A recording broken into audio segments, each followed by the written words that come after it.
લાખણીમાં urea ખાતર માટે ખેડૂતો વલખા મારી રહ્યા છે। ખાતર વિતરણ કેન્દ્ર પર ખેડૂતોની લાંબી કતાર જોવા મળી છે। લાખણી તાલુકા ખરીદ વેચાણ સંઘમાં યુરિયા ખાતરની અછત હોવાનો ખેડૂતોનો આક્ષેપ છે। ખેડૂતો પોતાનું સઘળું કામકાજ છોડીને વહેલી સવારથી લાઇનમાં લાગતા હોય છે અને જો વારો આવે ત્યાં સુધીમાં ખાતર ખૂટી પડે છે અને ખેડૂતોને ધક્કો ખાવાનો જ વારો આવે છે। અત્યારે પાકને યુરિયા ખાતરની જરૂરિયાત છે, ત્યારે સમયસર ખાતરની તંગી હાલમાં ખેડૂતો અનુભવી રહ્યા છે।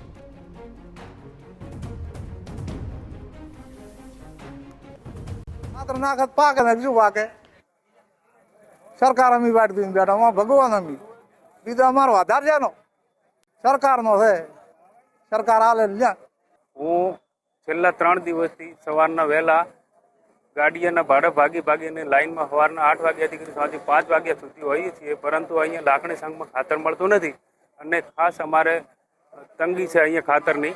અને અહીંયા પ્રાઇવેટ દુકાનોમાં મળે છે જે લાયસન્સ ધરાવતા લોકો, એ લોકો ખાતર અહીંયા ટાઈમસર હોતું નથી અને સંઘમાં પણ હોતું નથી। અને પ્રાઇવેટ જે અગ્રોવાળાને ત્યાં જઈએ ત્યાં ડબલાની પણ સુવિધા છે, એ ડબલું પણ આપે છે અને ગરીબ માણસ જોડે આવો ડબલાની વ્યવસ્થા પૈસાની વ્યવસ્થા હોતી નથી।